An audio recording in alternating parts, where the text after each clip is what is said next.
All right. So before we even get into anything, whoever is in the chat or watching the show, let us know where you're watching from because we know that there's a YouTube outage and Twitter's having some issues. So let us know if we popped up in your notification feed or how you found us because the majority of us don't have access to YouTube unless we go through a whole bunch of hoops. So let us know where you're coming from. But with all of that being said, welcome to a brand new episode of the 5280 Pod. See, I don't even remember how to do the intro anymore. It's been so long. Welcome to a brand new episode of the 5280 Podcast on the MHRT Network. I'm your host, as always, Mungus Creevy, alongside Cameron Parker and Gage Madrid. Glenn Hauser is struggling to get rid of his constipation, so he's not able to make it onto the show tonight. Luckily, we were able to get Cam in. He's been a little busy with his Fire Stick, but he was able to pry his hand away and join us on the show today. So I appreciate that. How you guys doing? Doing good. You know, hearing that out of context is just... It's awesome, isn't it? Everybody's wondering, what the hell are we talking about? Yeah. But we know. Yes, we do. By the way, one of the other places, I don't know if Mike's mentioned, is Facebook. We are going live on the Facebook page of MHRT Network as well. Because we don't know what's working and what's not right now. So if you guys are able to comment, maybe through Facebook or possibly even X, maybe, Twitter. we X, Twitter, we are going live on the MHRT Network Twitter handle, my Twitter handle, and actually we're going live from Gage's Twitter handle too, at Gage Madrid NFL. So hopefully, between the time all this happens in YouTube, it's up and running. It's not like this particular stream's not going to be shown because it will be shown on YouTube. It just might be a little bit before the comments you actually see aren't going to be technically live at that point. Yes. Pretty much. So make sure you head on over when it's working to the MHRT Network YouTube page. Hit that like, subscribe, thumbs up, hit that join button. There's 3 different options for the join, and it'll tell you what those are, what the perks are. Also, make sure you head on over to Broncos Syndicate whenever that's working. And that's hosted by Gage Madrid. Hit that like, subscribe, thumbs up, join. It gives you the options on there as well. We would greatly appreciate it. And as always, Glenn has nothing. So don't worry about that. You can't follow him anywhere, nor would you want to. So that's right. Because exactly. Happy birthday, Mike. Happy birthday. Yes. I am a very young 21 now. You look old for your age. My wife just laughed at me over in the corner. No, just a few pieces of gray in that beard, Mike. It's all from the kids. No, trust me. Mostly the daughters. So we haven't really had a show since the Broncos lost the AFC Championship game. Obviously, Get away. Get out. Uh-oh. Get out!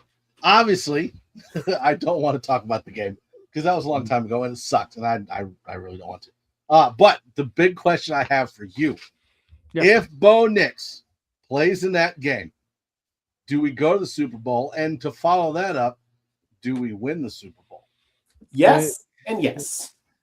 Yeah, I think that Bo Nix would have made a massive difference in that AFC Championship game. Once the snow started falling, you needed a quarterback who could run. And Jarrett Stidham was not that dude. He was terrible under pressure, obviously made a couple of boneheaded mistakes in that game. There are just a lot of plays in the championship game where you're like, Bo would have made that play. And again, against Seattle in the Super Bowl, I truly feel like Bo Nix would have fared a lot better than Drake May. He would have made a lot of plays. And lost in the sauce, Sam Darnold in the Seahawks offense, outside of Kenneth Walker, that offense was not good. So I feel like the Broncos would have definitely won the Super Bowl. They easily would have won the AFC Championship game. And it's going to always linger, what if, but what can we do, man? It's in the past now. It is. I think I'm going to play the safe card and say I don't know if they would have won the Super Bowl, but they undoubtedly would have gone to the Super Bowl. It's abundantly obvious for me. And I will say this. I said it on Mainly Broncos, when I was there, but I was surprised by how many non-Bronco fans came up to me and actually told me, and if Bo Nix was in that game for the AFC Championship game, you guys are on the way to the to the Super Bowl. The amount of people that were actually saying that to me, I thought was honestly kind of impressive, because we kind of figure that oh, is this sort of bias against the Broncos or that sort of thing. Well, no, they were really kind of smart in their comments, and obviously I was like the lone Broncos person there until Andrew Mason showed up and everything. But it's just when you can use your brain and realize that if Bo Nix was in that game, and knowing the fact that May's legs was the reason why New England won that game, then yes, you could put 2 and 2 together that Bo Nix's legs and probably a little bit of his arm at home would have won them that game. I think the thing that just gets a bit tricky is in that Super Bowl, and knowing the fact that he is going up against the Seattle Seahawks defense, there's twofold with that. He played him obviously last year, roughly the same kind of defense, but also the Seattle Seahawks defense is better, and also Bo Nix is better than he was last year. So it's kind of twofold in that I don't know whether or not it would have been the same, but also too, like, there would have been probably some other factors in that too, which is maybe J.K. Dobbins actually does play in the Super Bowl, or there's some players that may be coming back that we all maybe didn't expect. So there are some other factors in that, but I'm just going to kind of play the safe card and just say they undoubtedly do make it to that Super Bowl, and I think it most undoubtedly would have been a much, much better game as well. Oh yeah. So here's the next question, kind of based around that. Was this the window for the Broncos, or is the window still wide open? Window's wide open. Yeah, wide open. You're finally free of the Russell Wilson dead cap. You've got the ability to kind of round out your roster and fill some of the last holes that you have. There's no reason why this team can't be in contention for at least the next 2-3 years. Yeah, it's open. I mean, it is open for all intents and purposes until Bo Nix hangs up his cleats.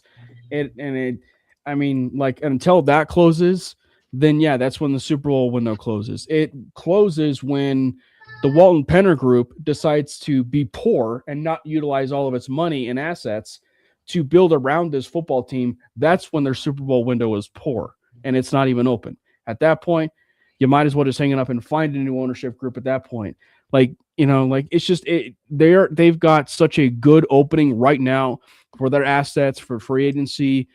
I will say this too. I would argue that this kind of loss, for what we argued with the Bills game last year, this was the best possible result they could have had, knowing what's next for this football team, because now we know where things could potentially go from this roster standpoint. I put out a poll, I want to say it was like 2 or 3 weeks ago, where it's like, we have a pretty good idea. All the Broncos country has a pretty good idea what the weaknesses of this team is. It's a very good roster, but it's very leaky when it comes to the wide receiver 1, running back 1, tight end 1, those playmakers. It is kind of leaky in that regard. It's just, how can they force themselves to be aggressive to stay within that window and really maintain the fact that they can be in this window for a relatively long time. That's basically what we kind of find ourselves in. Yeah.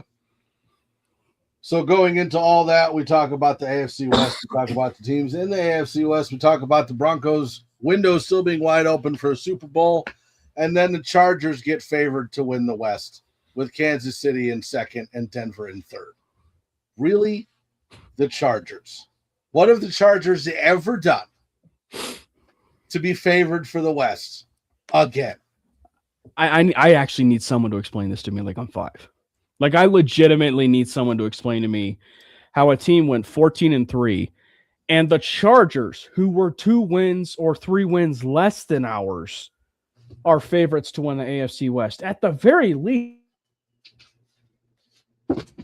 consecutive years, like the Chiefs. Do like them below us and then the Broncos. Like, it's just so disrespectful when you don't choose like the team who just won the division, the division title, the AFC West, Like, I don't know. And it's just, it boggles the imagination. And it goes to show you, frankly, and I don't mean to go on a mini bunny trail that's going to take this in a lot of ways, but the league has a Sean Payton problem. The league has a legitimate Sean Payton problem that I just think that they are afraid to admit. And I think that, when you get something like this where the Broncos are very obvious, and should be the AFC West people that, everybody should be betting for because they won. No, they decided to go with the Chargers. Well, I think the Chargers have reason for optimism. Everybody loves Mike McDaniel. The media is gushing over him. Of course, the media is always going to gush over Justin Herbert, but they fail to see the problem that plagues the Chargers every single year. Their roster is amongst the most injured in the NFL year in and year out. That has always been their problem. That always will be their problem. And they fail to show up in the biggest moments. I'm sorry. I will believe it when I see it with the Chargers. Then you've got Kansas City. Their quarterback probably isn't going to be 100% to start the season. Their roster has a lot more holes than the Denver Broncos. And did I mention they've got like $40 million of negative cap that they have to deal with? They've got to clear $40 million of space just to get out of the red. They are not in a good spot right now. This Broncos team has money. They've got the resources to build this team up to an even higher level than they were last year. I don't understand this whatsoever. Denver may have a tougher schedule this upcoming year. Not only does the league have a Sean Payton problem, they also have a Bo Nix problem.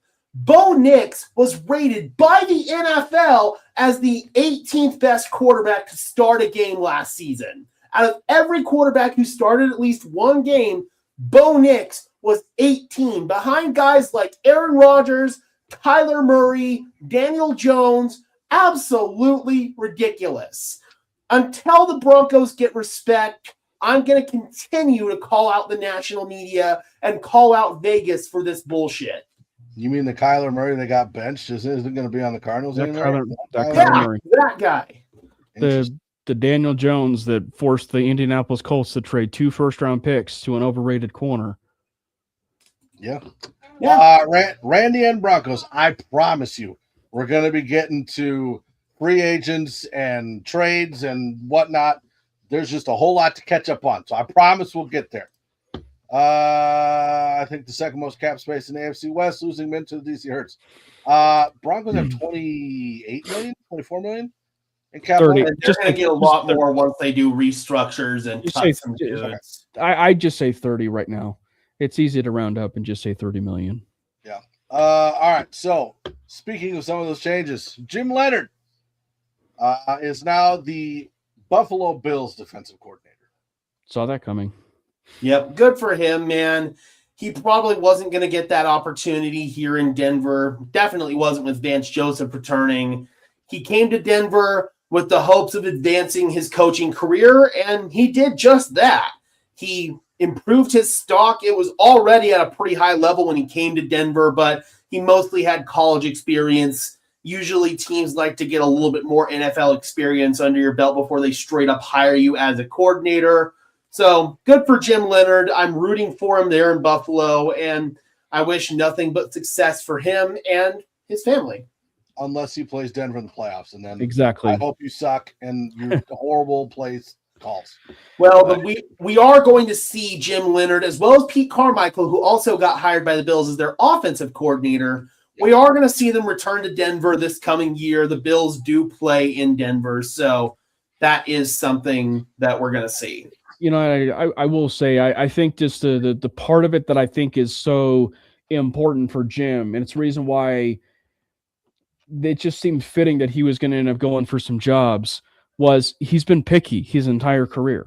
And he has every right to be picky, knowing, being shafted and stuff starting with Wisconsin. So he wanted to make sure he was going at least to a decent organization and at least one that comes rather highly favored and and complimentary, if you will, of the staff he's coming from.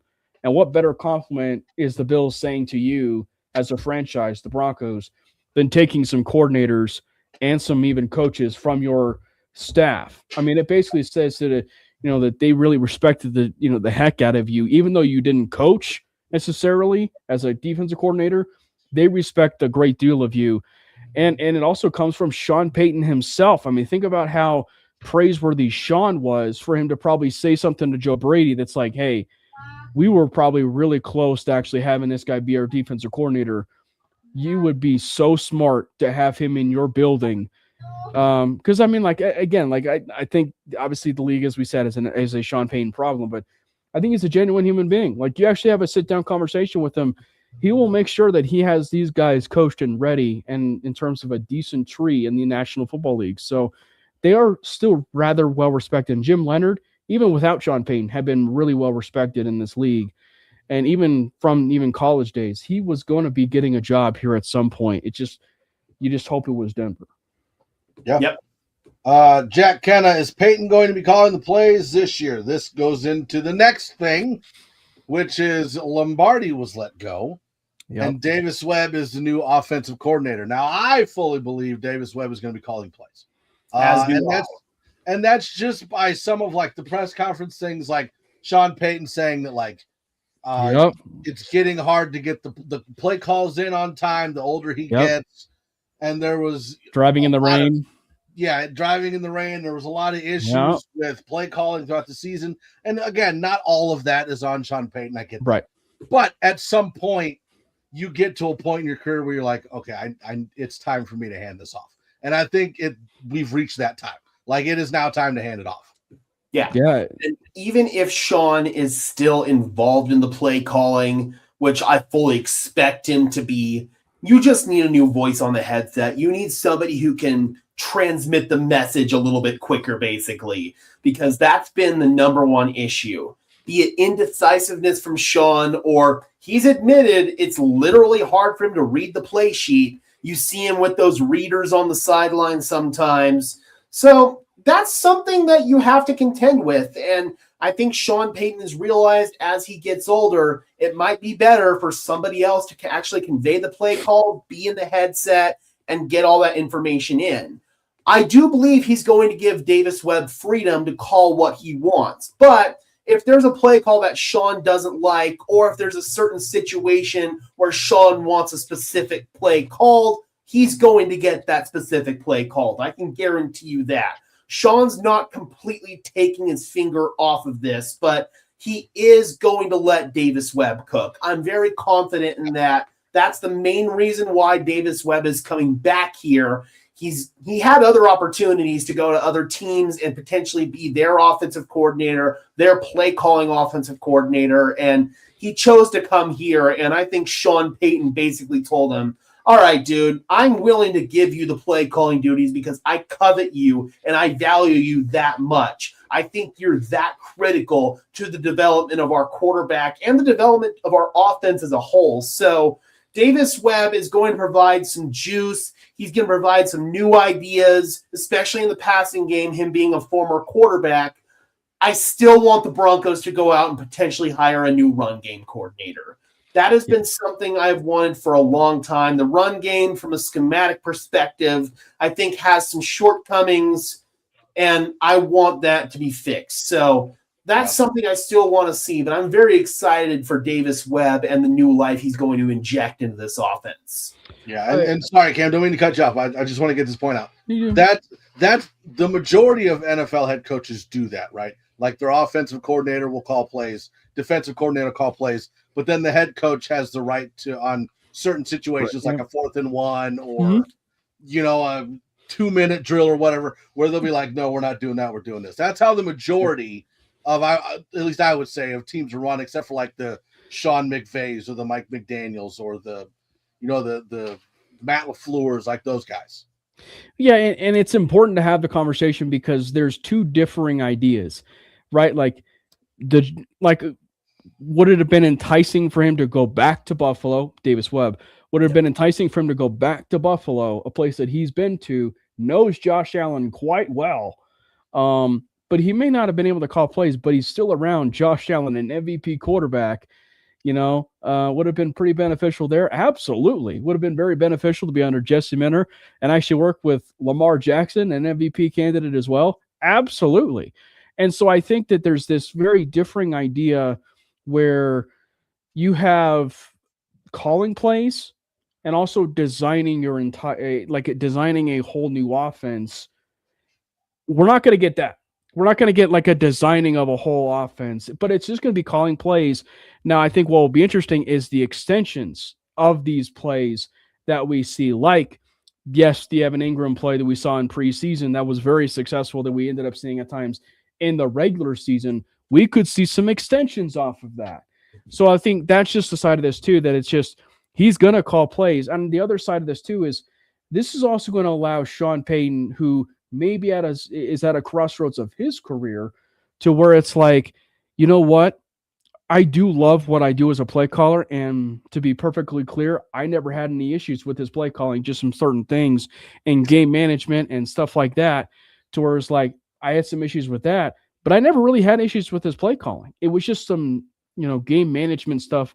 And so the fact that he's giving up play calling duties to Webb is going to allow him to be that Mike Vrabel, a coach he saw in the AFC Championship game, one of the best ever do it. And Sean is a great game manager.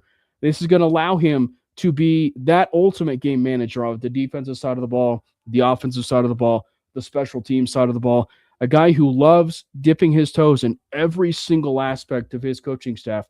This is going to allow him to do that. I think what is scary, obviously, is what every Bronco fan assumes, and that's, Bo and this offense is going to have a really good year, and we're back to square one with Davis Webb getting a head coaching gig, or even an offensive coordinator gig, which, yeah, this is definitely something you want to consider. And again, it's still praise to Webb. It's still praise to the development under Sean Payton. But I will ask this.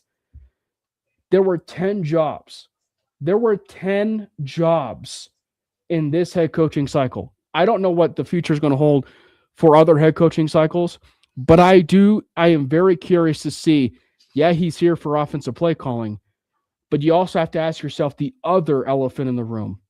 And that is this also a head coaching and waiting type of situation with Davis Webb? Because 10 coaching jobs, 2 of which were MVP candidates, 2 of which were very, very, very good jobs, frankly.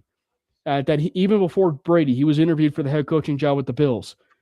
Didn't get an opportunity there, but he ended up even being interviewed, if you will, for the offensive coordinator job. Didn't go there. Ravens, offensive coordinator job. I think they might have interviewed him for head coach.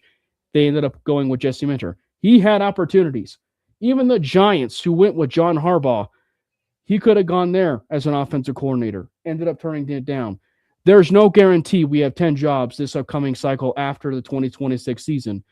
So that is something I at least would, file away, is just this idea that at 30 years old, who's a relatively young coach still in this league, that Davis Webb might actually be the offensive coordinator for the Broncos at least in a couple of years, to maybe we start to see things a little bit when it comes to maybe this transition, changing of the guard a little bit, of not just to play calls of that, allowing Sean to get a lot of play calls, but this opportunity that maybe Davis Webb actually saw this in writing, mind you, not a handshake, of just something down the line that's like, you know what? I love being here. Yeah, and it sucks for Davis Webb that he didn't get a head coaching position. 1,000%. But at the same time, it doesn't suck for us.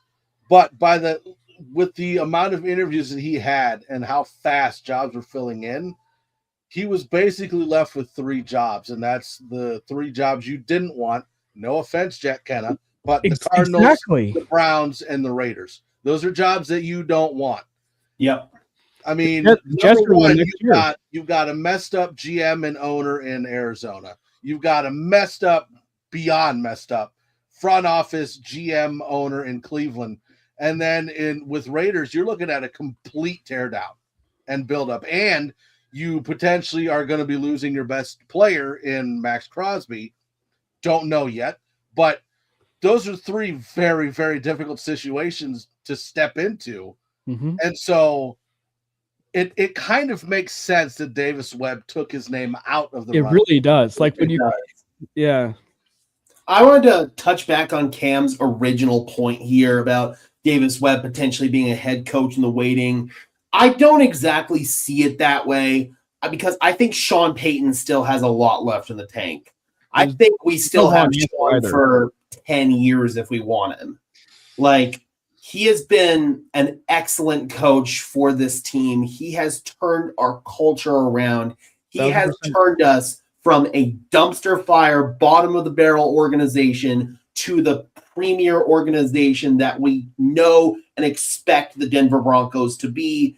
So I don't want to lose that. I love Davis Webb, and I'm excited to see what he does as our offensive coordinator, but I am in no hurry to move on from Sean Payton. I want to make that perfectly clear.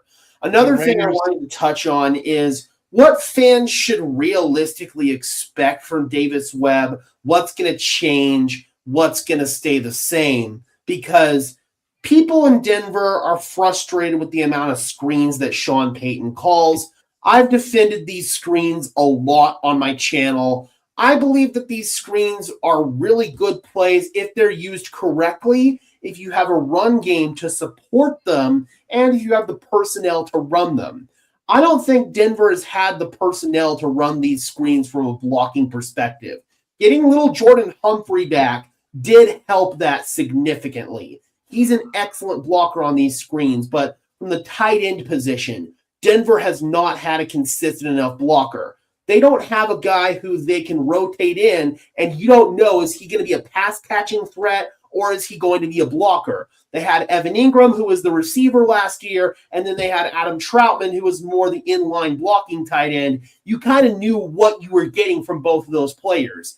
It all boils down to Denver not having a joker-type player at the tight end position. It limits what you can do with some of these play calls, including the screens, and it allows the defense to key in on what you're doing. So I think that once Denver gets better personnel, these plays are going to be a lot more effective, and the screens might be a little bit more sparingly used because they're not going to have to make up for a lack of a run game. So that's something I don't think is going to change super drastically. The screens that are called, the drop back passing concepts, I imagine are going to be the same. I want to see some tweaks in the run game. We talked about that a little bit earlier, but this isn't going to be a drastic, dramatic, schematic change. There's still going to be the same plays that are called. The only thing I will say that's going to be a drastic change from a very pro Bo Nix and offensive huddle perspective is when you keep Davis Webb along, the verbiage will be shortened. Mm-hmm. The verbiage will be shortened so that you have opportunities to maybe limit the amount of substitutions that you can have, or you have enough time due to the play clock to have these substitutions. That's probably one of the biggest things. It's just that the verbiage, of actually being a 75-page essay is actually just a simple 5-page essay that you can worry about. And I think that for Bo, that's going to be extra beneficial. And then obviously having him in the room, Logan Kilgore in the room, just anything that just is simply from a continuity side of things is the best of both worlds. And when you can have that, the development from a quarterback perspective, or even Bo Nix's perspective, who, as we know, and we documented it before Sean Payton, is that he's had multiple different coaches his entire career before Sean. And so this just kind of keeps that continuity together, keeps all of that together. And I think that we do see a little bit of a much different Bo, in a sense that I think you'll see a little bit more of an explosive Bo, because you'll actually get a chance to see things a little bit more ad-lib at times with his legs, a little bit more of some of that Josh Allen type of stuff we have been hearing at times from him. So I think you'll see a little bit more of what Dave Logan kind of calls some backstreet football. Yeah. Jack Kenna wants to know, if Webb does very well, does Denver move off Payton to have Webb as head coach or face losing a young guy? No, I think if he does well, they're going to lose him. I still am in the firm belief that if or when Denver wins another Super Bowl, the retirement chatter will start with Sean Payton. Maybe.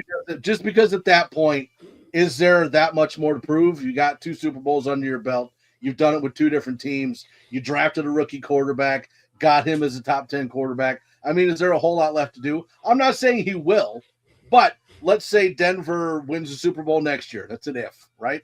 Let's say they win it next year. I think that there's questions of whether or not Sean Payton would consider retiring. Sean's addicted to this. He's said it multiple times. He loves this. This is his main purpose in life, is to be a coach. He loves winning, and I think getting another Super Bowl would just fuel him even more to go out there and do it again. Because remember, he only got one Super Bowl in New Orleans. I think he wants to get at least two here in Denver. And he's got the quarterback that he knows could get him to multiple championships. The other side of this, too, is it's a little bit easier to find an offensive coordinator. And I think that if we see an offense that explodes and Davis Webb goes off and he's an offensive coordinator somewhere else, or he's a head coach somewhere else, then he's going to at least have the opportunity to be that head coach. But also, he created a situation where Bo Nix is going to end up being not just a dream free agency job for these free agents, it'll be a dream job for some offensive coordinators to work with Bo. And so it'll be a little bit easier knowing the fact that Sean, due to his grace, can be able to actually give out the play calling duties for him, for this new offensive coordinator. Because I would have a hard time, believing the fact that Sean would take back some of the play calling duties if he knew that what he saw with Davis Webb and succeeding, and as much as it succeeded, it would be a hard time for him to be like, man, would I want to go back to that, knowing the fact what I just witnessed this year, because he does love it so much. So it's just a little bit easier for it to go that way. But it still begs the question. He's 30 years old. Webb is 30 years old, as I said, and I don't know what those jobs are going to entail next year. Yeah, I think long-term at the offensive coordinator position, you find somebody similar to Josh McDaniels, where he's a failed head coach. You know he's not going to get poached for a head coaching job anytime soon, and you can have him develop that relationship long-term. I hate Josh McDaniels. I think he is a horrible person, an absolute fucking snake, but the dude can call an offense. You got to give credit where it's due. If Denver can find a failed head coach that could come in and be our offensive coordinator long-term, I'd be all for it. Realistically, this is a 1 year, an extra year basically for Davis Webb. So I'm just happy we have him for this year. And I think having him here is going to give us a great chance to maximize this window and get us a Super Bowl. Yeah. So we'll get into talking about the roster because there are some things that are going to need to be changed. Some new players coming in, old players going out. And Randy brings up talking about tight ends, how you must use them in the offense, right? And I was listening to something that Cody Rourke put out. And I agree. Like it does seem like the tight ends were misused a lot this year. Mm-hmm. He was talking about how 11 personnel was used 50% of the plays of the time, which is one running back, one tight end, 3 wide receivers. Yep. And then 12 personnel, which is one running back, 2 tight ends, was only used 15% of the time. And when you have like an Evan Ingram, we're not expecting Evan Ingram to go out there and block his face off. He's a guy that's going to go out there that could almost play the slot as a wide receiver, and he's going to catch the ball. Problem is that he had some dropsy problems. So wasn't the only one. That kind of leads us to the question of what now? So I have 4 positions that I feel are the most important for the Broncos. You guys can list yours as well. And then we'll kind of go into a free agent player we're looking at. So I have tight end, I have running back, I have wide receiver, and I have inside linebacker.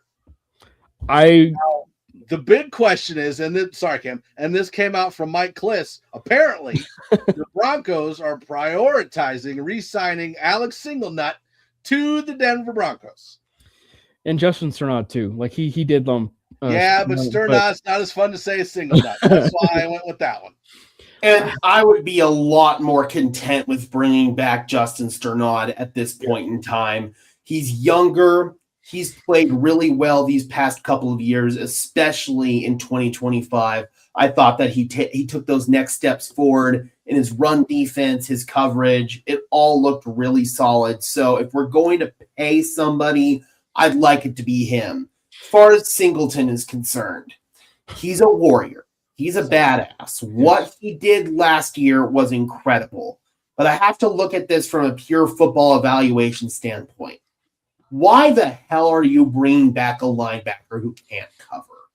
Right. He doesn't have the speed. His legs are gone. He can't keep up with running backs. He can't keep up with tight ends. He's a liability in coverage. He's your defensive captain. He's your defensive play caller. I get all of that. He's still solid in run defense, but you need linebackers who can cover. And if you don't have linebackers who can cover, your defense isn't going to reach maximum potential. I strongly disagree with this, and quite frankly, I'm hoping that Kliss isn't correct here.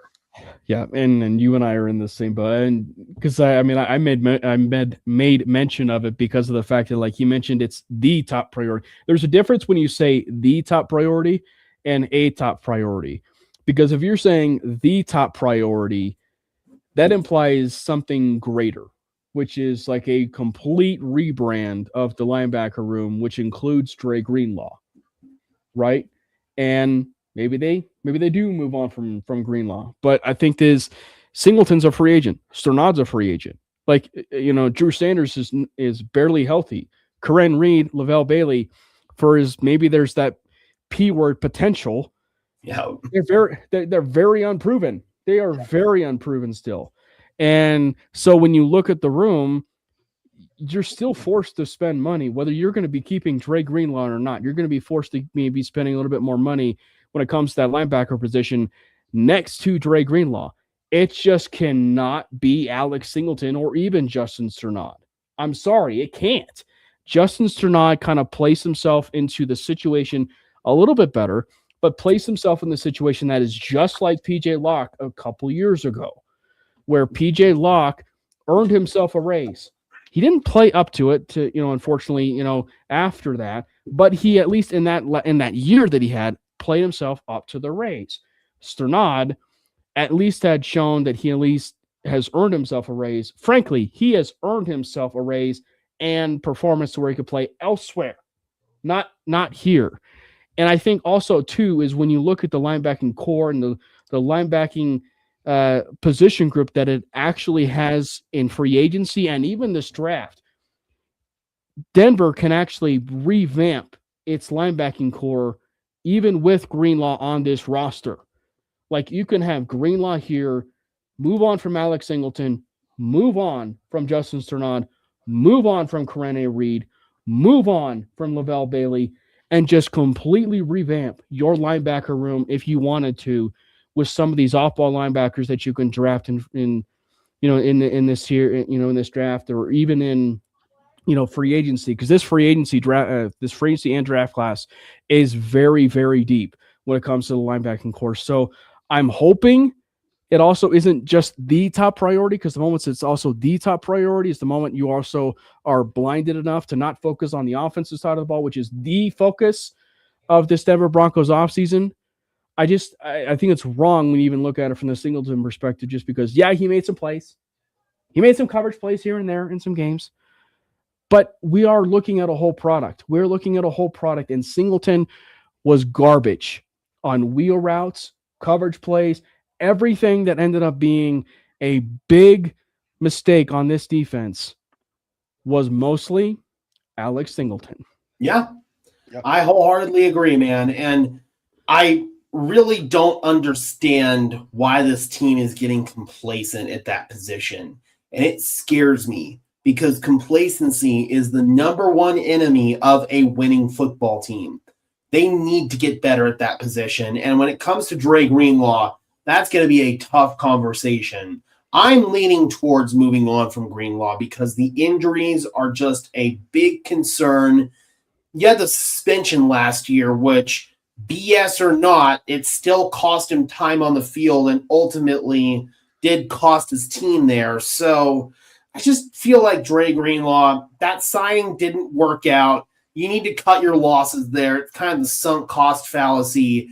You have the resources to rebuild this linebacker room completely in free agency in the draft. I love this linebacker draft class just at initial glance. I think there are a lot of talented players there. And in free agency, yes, you got Devin Lloyd. I don't know if he's going to be available or if the Broncos are going to want to pay him as much as he's going to get paid. But even outside of Devin Lloyd, there are some good free agent linebackers who are available. Why are you wasting resources on a guy who you know is going to be a liability? It just does not make any sense. I'm going to rant further about this in a Broncos Syndicate video, so I'm going to reserve a little bit more of my thoughts for that. But yeah, it doesn't make sense. So, Mike, I have to ask you, Mike, when you're because I at least I can't speak for Gage but the positions you listed are undoubtedly like my positions of need. Is that your order on priority? Okay, no. So that was just how would you rank them? How would you rank them? So then, if you were to go based off of running back first, okay, and then tight end, then inside linebacker, then wide receiver. That's how I'd rank it. And like when you look at Drake Greenlaw is still under contract. Like he's not going anywhere right now. He's not free agent. He's clear.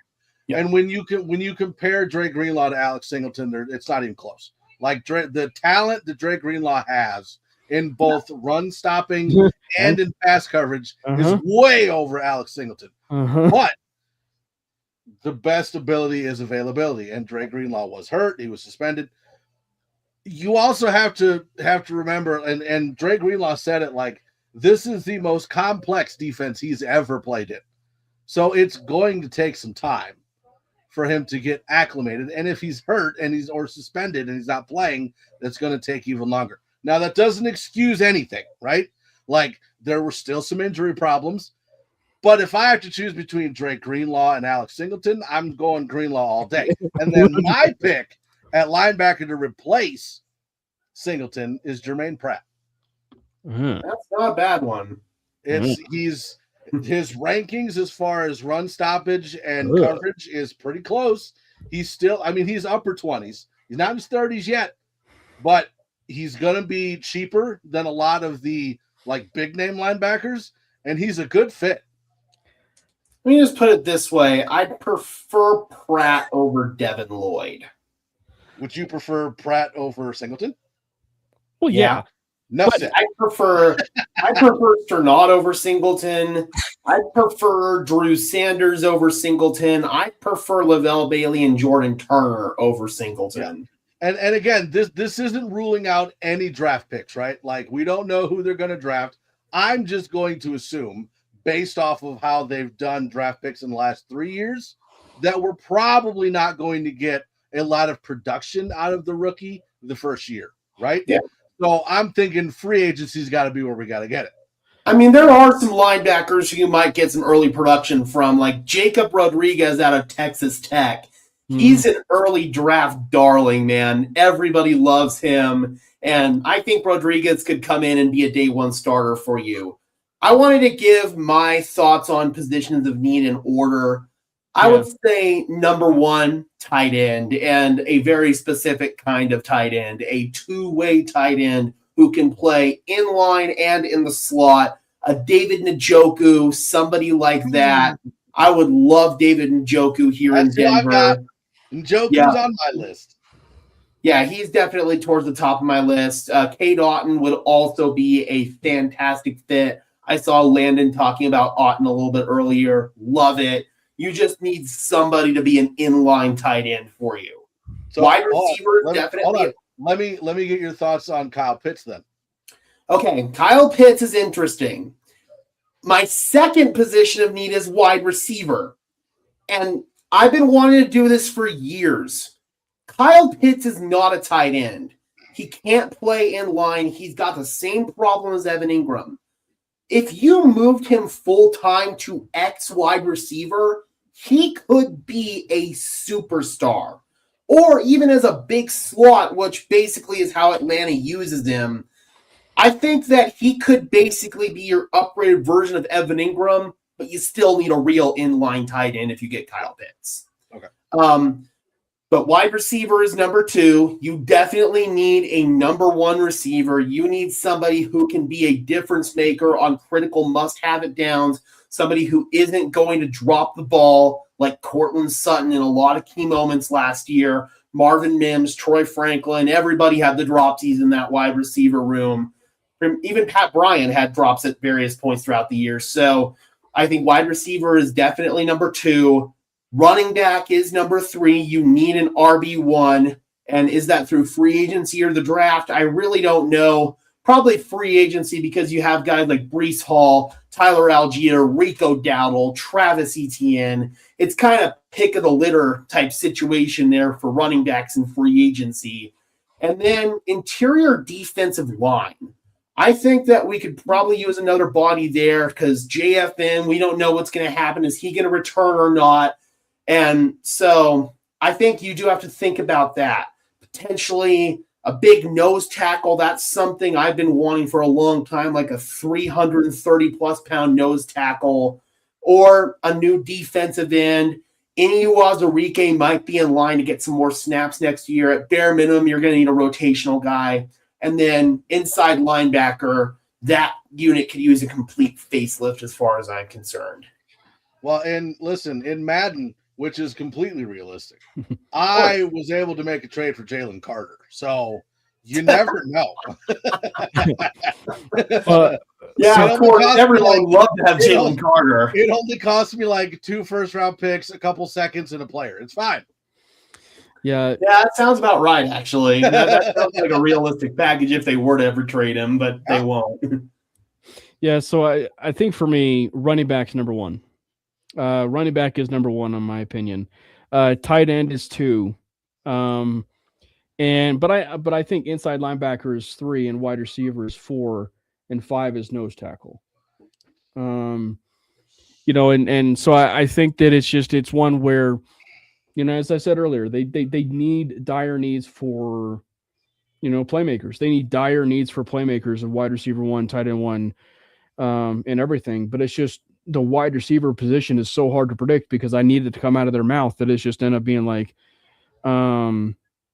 like we are actually in dire need of a wide receiver 1, right? Like, because they do have a pretty decent room. It's just they really need that top shelf player that can come across and really, be that type of dominant guy. But I think that the running back side of things is one where if they had a dominant running game,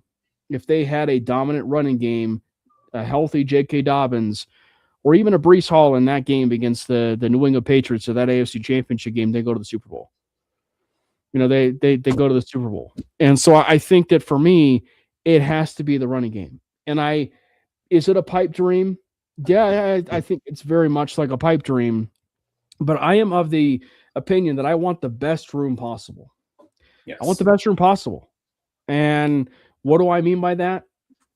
I mean that you might be able to wiggle out a chance where J.K. Dobbins signs again around May, June, and you sign Breece Hall, whoever, Tyler Algier, whoever, the back that you desperately wanted in week 1 of the first wave of free agency, and then you roll with your 2 backs, and then your actual starting running backs that you roll with in your 53-man roster. It's going to hurt a lot of Bronco fans to say this. No Jaleel McLaughlin and no Tyler Bidet. I'm sorry. We need the best type of room possible. And if you can have a room of RJ Harvey, Breece Hall, and a J.K. Dobbins, which can maximize that workload. And I think that J.K. is at the point of his career where he's a top 10 running back when he's healthy, but it's that latter point when he's healthy. And so J.K. has to come to the understanding that I was so good here in Denver. I'm in a Super Bowl win. I want to at least, be a part of a team that can be able to succeed and maximize the best part of it for when I'm in that game. And at this point of his career, I think that, like, at that point, your number one running back ends up being the guy you sign, which is Breece Hall, but you piggyback off of Harvey and everything like that. So I just think that when you go off of it, the running game is going to be your biggest friend. And then the tight end. and then the tight end. I think there's a few areas where there's a few position groups that could frankly be remade in this entire offseason. And it's running back, it could be linebacker, and it also could be tight end. Because there are decisions that need to be made on Dre Greenlaw and Evan Ingram. If they move on from both of them, you're talking about a completely new room. Because if you are talking about moving on from Evan Ingram, Kyle Pitts makes sense.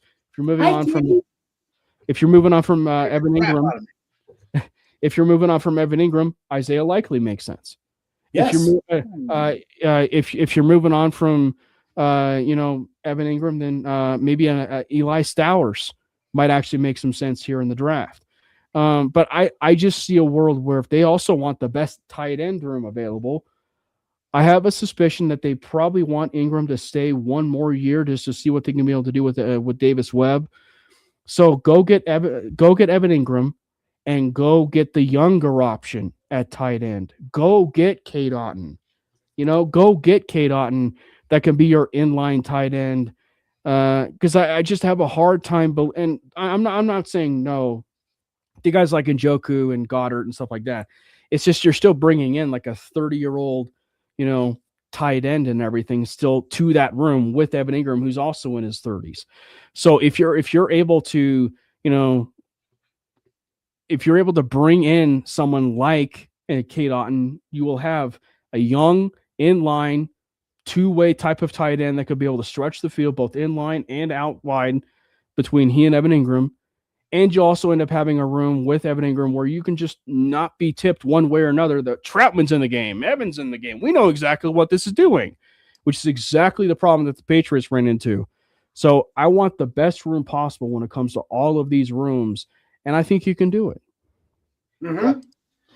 Yep, I completely agree. And I think as far as, Adam Troutman is concerned, that's going to be a real interesting one. Do you bring him back? Do you move on from him? I've made my thoughts clear on Adam Troutman. I think he's the definition of mid. There isn't much that he does, particularly at a high level. He's an okay blocker. He's an okay receiver, but you need a true difference maker at that position. You just need somebody who can be a dynamic threat, and you don't know if he's going to be in there to receive or if he's going to be in there to block. So we've talked inside linebacker, at least I did, Jermaine Pratt's who I would like to have there, tight end and Njoku. So then you get running back and wide receiver, and this one could potentially be big. Now, obviously, running back, everybody's going to be gunning for Kenneth Walker. I don't think he leaves Seattle. You would $75 million cap. As a Seahawks fan, you wouldn't think you'd be pissed if they let the Super Bowl MVP go, right? But if he does become available, obviously I want Kenneth Walker on the Broncos. Yep. If not, Breece Hall, Tyler Algier, those are the guys I was kind of looking at. As far as wide receiver goes, Wan'Dale Robinson. He's the guy I want. He's going to be a little spendy, but I think he'd be perfect at the slot, right? But Wan'Dale Robinson had his first 1,000-yard season, basically carried that Giants offense once Malik Neighbors went out. Yeah. And Scadaboo went out. But I think Wan'Dale Robinson would be awesome. He's still young. He would fit into the room. But I also have two – I think so. I also have two trades that I would like to see happen. One is Courtland Sutton. He has value. He is a good number 2 wide receiver on any other team. I think you can get some draft capital for him. The other one, and this one might get me in trouble, is Riley Moss. And the reason I said it's nothing against Riley Moss. I love Riley Moss. But you also have Chris Abrams-Drain behind him. You got Jahdae Barron behind him. You still have Pat Surtain on the team. You still have Jaquan McMillan there. There's so many options that you have at corner. And with Riley Moss being honestly one of the best corners in the league this year, he has draft capital as far as trading him. Value. And so for me, it's, you trade Courtland Sutton, you move Pat Bryant over to where Sutton was. Now you got Pat Bryant, you got Marvin Mims, you got Troy Franklin, you throw in Wan'Dale Robinson. Hallelujah. I'm creaming in my pants a little bit. I love that. It's awesome, right? And But now you've got all these younger guys, and Riley Moss obviously isn't an old guy, but you have these other guys that are behind Riley Moss. And Chris Abrams-Drain came in and filled in. He played well. Jahdae Barron did too. Wasn't great, but he played well. Barron played better than Drain, personally. Agreed. Yes. And I like Drain. Yeah. I like what Jeff points out here, and that's a big thing. Yep. There's a lot of dead money associated with Sutton. If you were going to move on from him, then you wouldn't have extended him last year. The team extended him last year. That means they are committed to him long term. And as a number 2 receiver, I'm okay with that. I saw a trade that could be intriguing. Is this Riley Moss Yeah. and a second-round pick to the Philadelphia Eagles in exchange A.J. for A.J. Brown and a 4th. Oh, Yeah. you saw 4th? I saw 5th. I saw 4th. I'll take a 5th too, quite frankly. I'd be okay with that. I love Riley, but he is in a contract year, and as of right now, he hasn't earned an extension. So maybe you do think about moving on from him with Jahdae Barron being there, with Chris Abrams-Drain being there. That is something to definitely think about. And A.J. Brown, I know that he's going to have a lot of controversy. If you give him the ball, he's going to shut up. He's not going to bitch if he has the ball in his hands. And if you're winning football games, he's generally not going to bitch. Hopefully Denver does both of those things. That way he doesn't bitch. And the Philadelphia Eagles won a Super Bowl despite his bitching. As long as he contributes, I'm okay with that. We know that A.J. Brown can be an excellent possession wide receiver. He can go up and get those 50-50 balls. He can come down with contested catches. So for me, I'm all for it. And if it only takes that to get him, I think it's worth it. You're getting a draft pick back.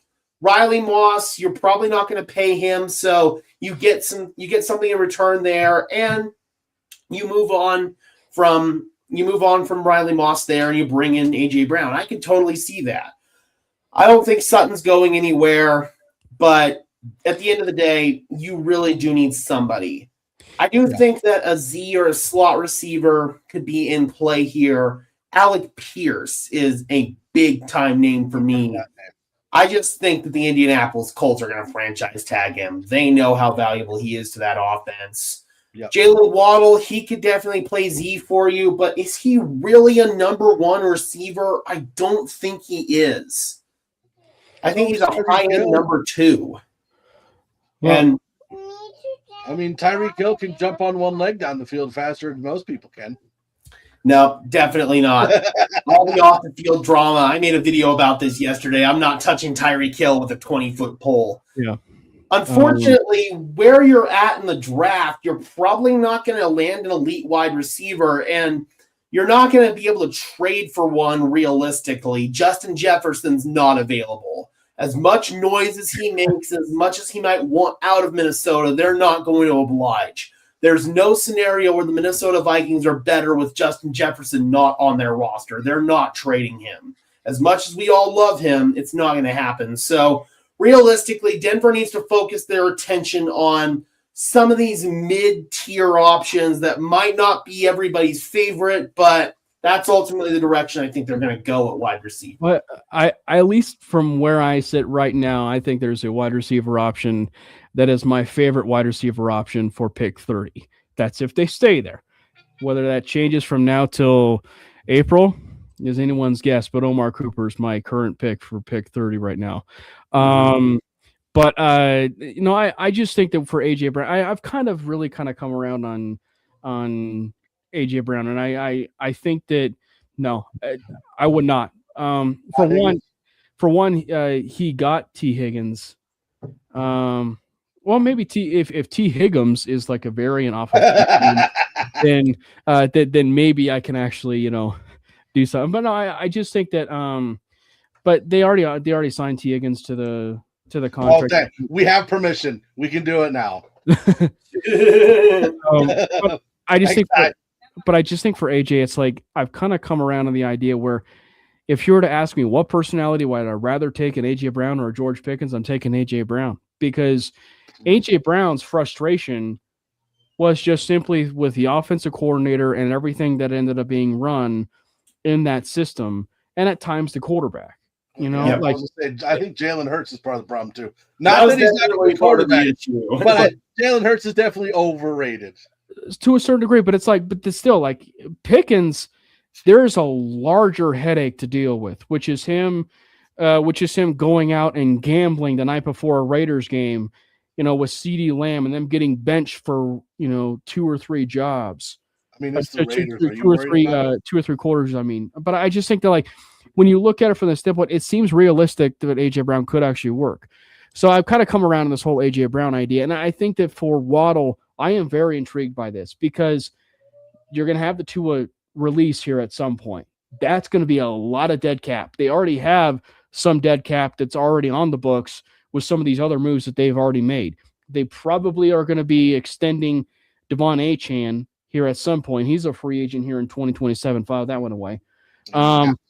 But like he's going to end up being extended. Then you got Jalen Waddle, right? Like you got Jalen Waddle, and I'm pretty sure he doesn't want to be restructured there, because if he's restructured there, that means he's going to stay there. So I don't see necessarily that. So I really think that in order for him to restructure, it would have to be the team that he wants to be traded to. And we know the team he wants to be traded to is in Denver. And so I have a really interesting curiosity about, like, I wonder how they revisit this Jalen Waddle idea. And I am very fascinated by the Wan'Dale Robinson type of situation. I really am, because there is the connection to Davis Webb. Ignore my whole Husker, bias and whatever. But like, but there's a connection to Davis Webb. I mean, he had been with Davis Webb for a couple years there with the Giants, and where I do have a bit of some trepidation when it comes to Wan'Dale Robinson is the Marvin Mims dilemma. And it's the same dilemma that I actually have with a free agent who's on the free agent market, who makes a little bit of some sense from a schematic standpoint. And I talked about him last year, and that's Deebo Samuel. Like, and so like it's the same. It's the same. Are you comparing him to Mims, or? I'm talking about how they could use Wan'Dale, and also how they can use Deebo in certain situations. Deebo is a little bit more of you can use him in running back sets, pure running back sets. Wan'Dale is just, if we want to be able to use him in a slot receiver, maybe at times give him some carries just to kind of, be some flashiness, if you will, in the offense. They can do that. But I think that Wan'Dale plays Z2. Yeah, but Wan'Dale is one where I think this is where it's hard, because then it's the Marvin Mims question. He does something, Wan'Dale, at this point in his career, he does something that Marvin Mims has not shown at this point in his career, or at least on a consistent game-by-game basis. And that is, he can actually win games for you. Like, he can actually win games for you from the slot. And I think that's a misconception at times for players in the slot. They may not be your wide receiver one, but to a quarterback, they might be viewed as your wide receiver one, because that's your reliable option that you want on, in terms of your third down. So I also just have a bit of some concern, because it's a slot receiver, and you'll be paying him a little bit more on the high end of maybe 20 mil. Rashid Shaheed is another one, though. Gimme. I think Rashid Shaheed would be the one that I would, if there's going to be any betting war, I would want it between the Raiders and the Broncos or the Seahawks. Gimme now. And I would sign Shaheed, so he's not a Raider. So I'm willing to dump Marvin Mims for Rashid Shaheed. I'm not even joking. Rashid Shaheed is so much better. He's faster. He is a dynamic player. And if you want to open up this deep passing game, you get Bo Nix or Rashid Shaheed, man. Holy shit. Do you consider Wan'Dale Robinson better than Marvin Mims? At this point, yes, absolutely. As a wide receiver, yes. So let's say that the dream is to sign Wan'Dale Robinson and Rashid Shaheed. Let's get them both. Why not? Well, okay. I could see it. Positionally, Shaheed could be more of your outside Z, and then you could have Robinson as more of your slot guy. I could see that. I don't know. It just seems a bit redundant. The only thing that Shahid would the only thing that Shahid would offer you is the special teams value, which Wandell clearly had shown in his career in college, but at this point in the NFL, it's they moved on. And let's say that Rashid Shaheed isn't a thing and that Wandale Robinson is, right? I think at that point, Wandale Robinson is the guy that you have on the field for the offense, and Marvin Mims is more of your special teams ace. At that point. Which to a certain degree, and I think we had this conversation earlier, I'm honestly okay signing Marvin Mims to an extension, even though he's clearly shown to be a special teams ace only. He's so valuable on special teams that at this point, I don't want to get him off of there. Like, that's the thing. It's like, he's so valuable there. And so it's one where it's like, you sign Shahid, you can pick and choose and almost make your kickoff team or punt return team dynamic to where if you really are a smart special teams coordinator, you can put Shahid back there and Mims back there and make your punt and make the punter actually kick to both of them, And so it's just like, you can be a little bit creative, I guess, in how you wanted to do that if you do end up having Rashid Shaheed. But it's just like with Wandale, it's a little bit more like, hey, you have Marvin that could be your pure special teams ace, which we know he is an all-pro at. And Wandale can be the person that, frankly, hey, we have a guy who can actually take the top off of a defense, and that's something that this team really has not had on a consistent basis. Yeah, it is also worth pointing out this is a contract year for Marvin Mims. Mm-hmm. So maybe the Broncos want to move on and get some value because he hasn't really developed as a wide receiver as much as he brings on special teams. It's something to think about. If you want to get an upgrade in Rashid Shaheed, who in my opinion is a better wide receiver at this point, who brings very similar special teams value, I'd do it. And again, I want to preface this before we continue on this. We are trying to talk about players that are actual options for Denver, right? Like, we're not sitting here talking about Justin Jefferson trade or a Jamar Chase trade. We're not doing that. But you also have to remember, this is before we find out whether Shaheed is going to get a franchise tag or a re-sign, or whether we figure out if Wandale Robinson is going to get franchise tagged or re-signed. I would be honestly, the Giants would be kind of stupid to let him go. But as of now, Wandale Robinson is a free agent, and I think he's a good fit in Denver. And I think he's a viable option in Denver. Something to consider here, too. If Wandale is signed, or anybody, and I don't mean just one, anybody that has connections to Davis Webb, if he signs here for a multiple-year deal, it goes back to the previous conversation we just had. It might be something to kind of file away. Because the other side of this, too, is we have not hired a wide receiver coach. And Ocho Cinco, that's who I want. So that's the other side of this too, is like, I assume my prediction right now is it's going to end up being Ronald Curry. That's going to end up being our wide receiver coach. That's kind of like where I'm getting at.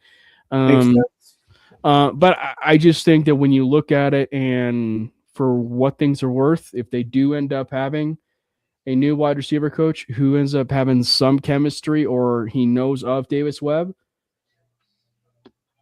I don't know. It at least gives a lot of credence, whether it's true or not, to the idea that maybe there's a little bit more of this play calling duties, that maybe Davis actually can add some, flavor, maybe designing parts of his own offense.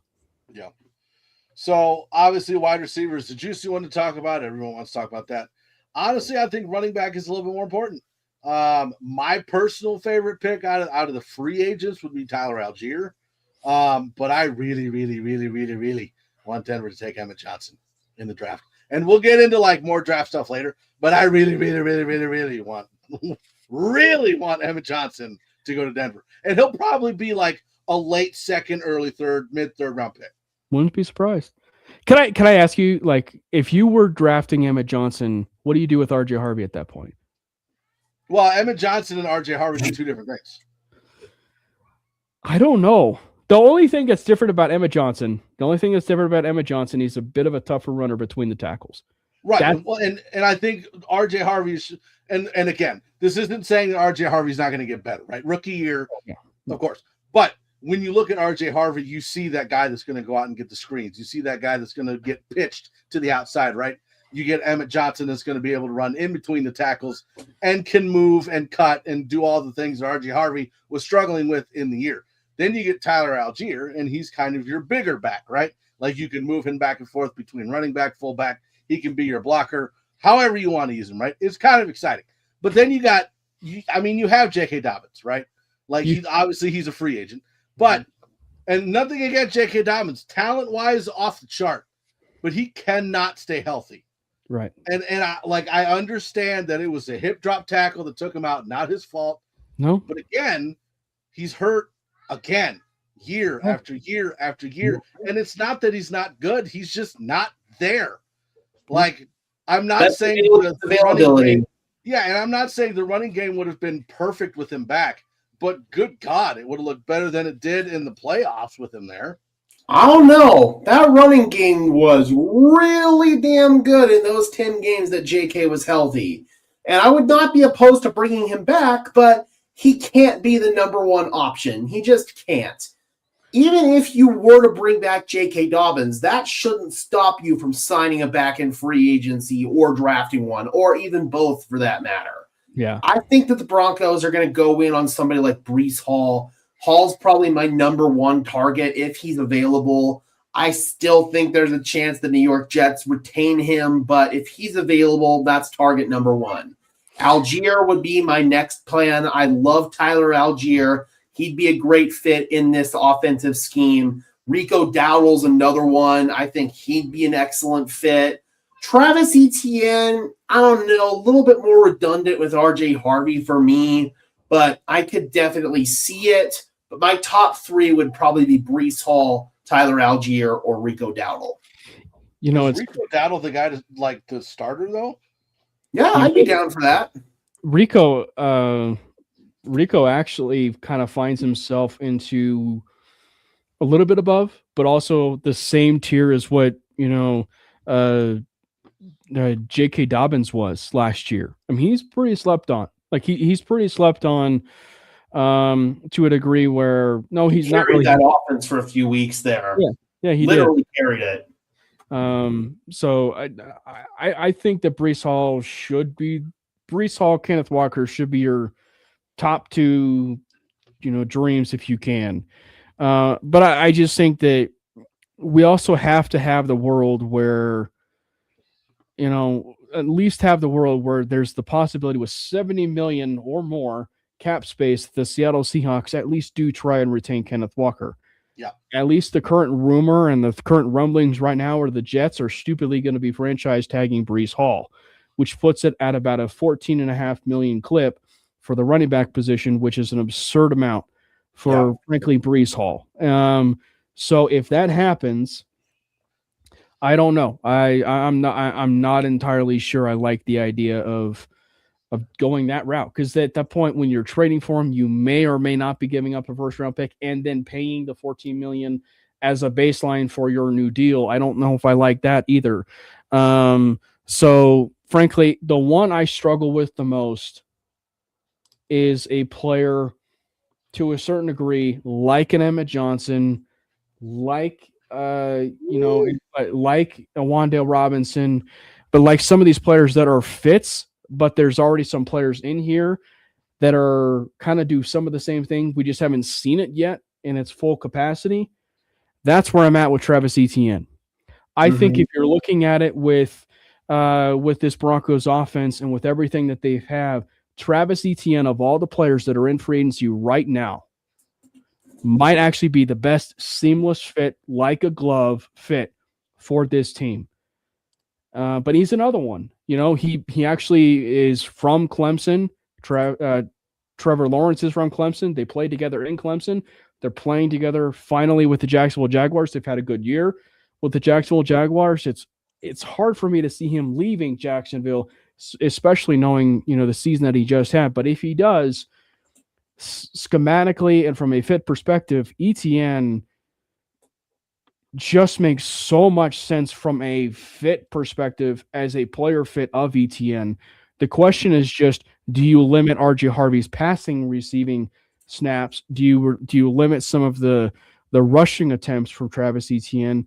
And then, because I think what would be very tempting is that, you could have a room where you could go Travis Etienne, RJ Harvey, and Mike Washington, in like the third or fourth round, a little bit later, or maybe even a Jonah Coleman if you're able to get there in the second, or maybe even a Jadarian Price, potentially into that, second, and maybe even, somewhere in that area. If you're able to really like the idea of maybe having a little bit more of a explosive skill set of two running backs of Harvey and ETN, I could probably get on board with that.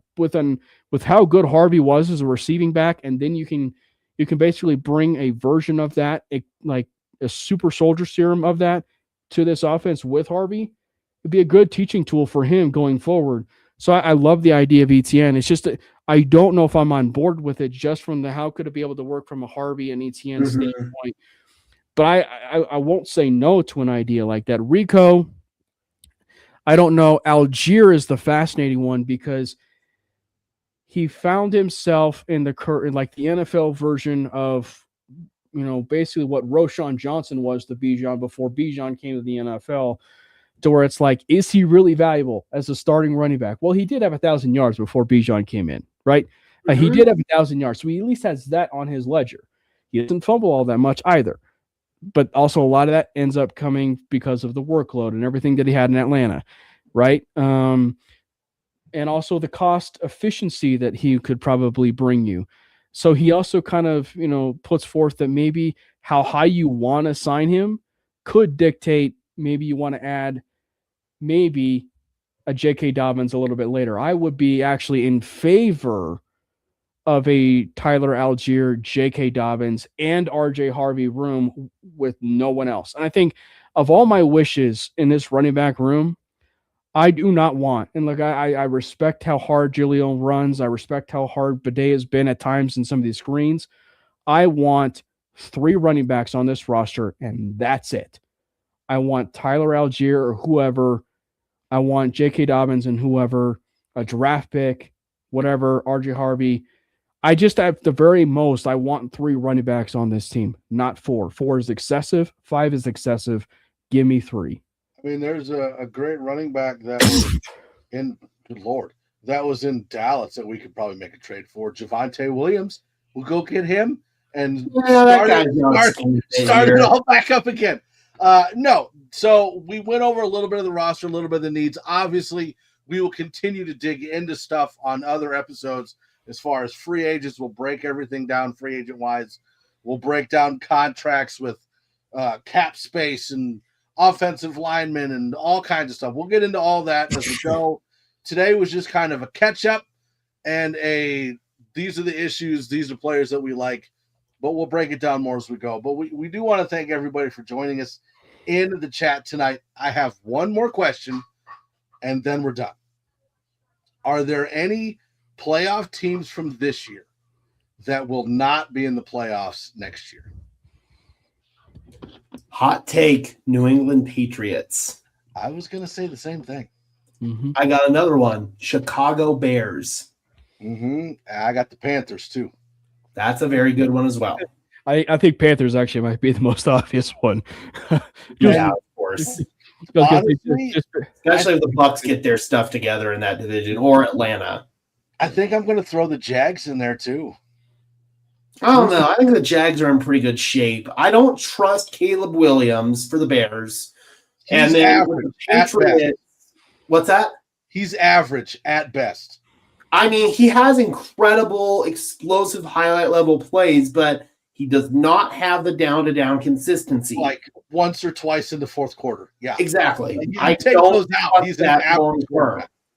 I think he's had his one season Mitch Trubisky type arc, and then he's going to go back to being a middling quarterback. I strongly believe that. And then what was the other team I said? Steelers too, out. Oh, yeah, that was pretty obvious. You said Patriots? Yeah, and then Patriots, their roster is not good. it's not good. And based on reports coming out of New England, they aren't going to make very many efforts to fix said roster. So, don't they have massive cap space? yeah, and I don't think they're going to spend the money, which is dumb. But Houston's another one. Yeah, Houston too. I don't know, man. I think CJ Stroud's going to have a bounce back year next year. People forget just how good CJ Stroud was his rookie year and how good he was even last year.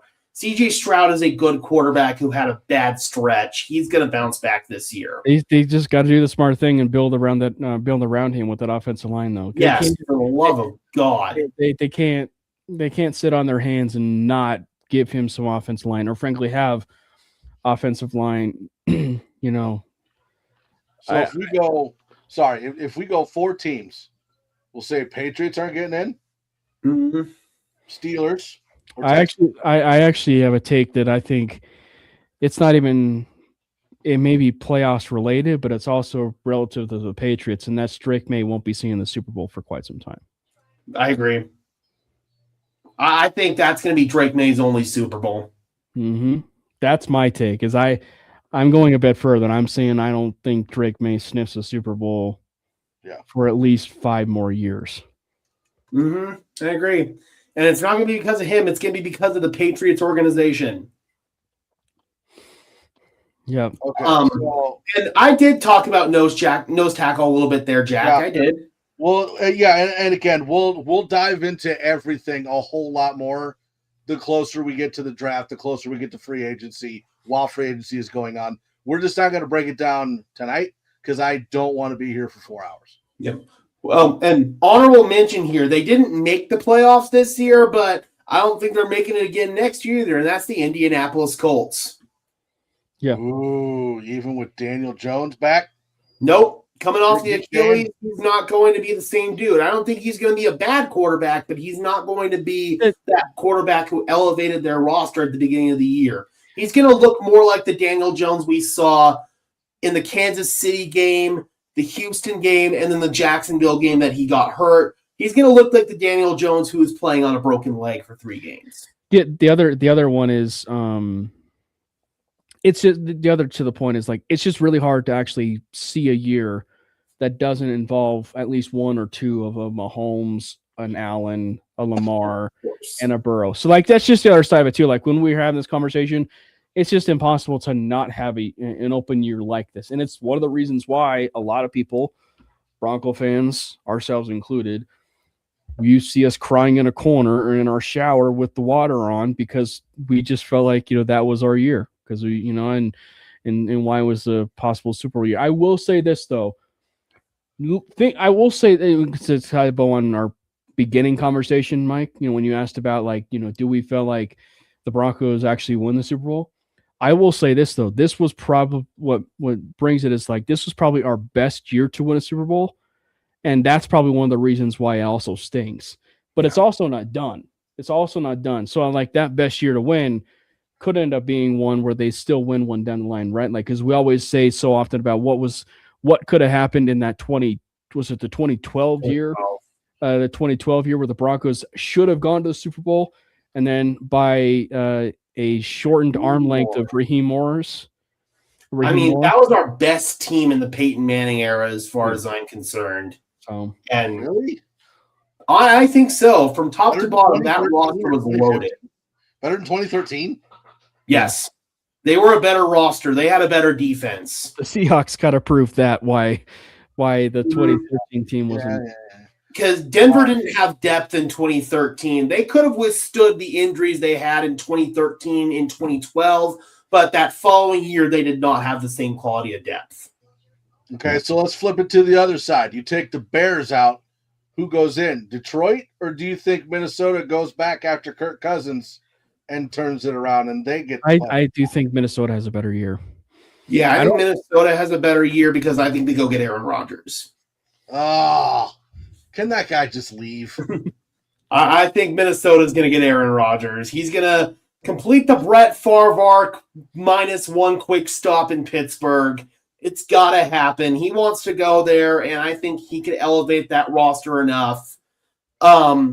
So, yeah, I think Minnesota's got a good chance, but you can't bet against Detroit bouncing back. With a healthy team, they're still the best roster in that division. They've got the best coach in that division, and that includes Ben Johnson and Kevin O'Connell.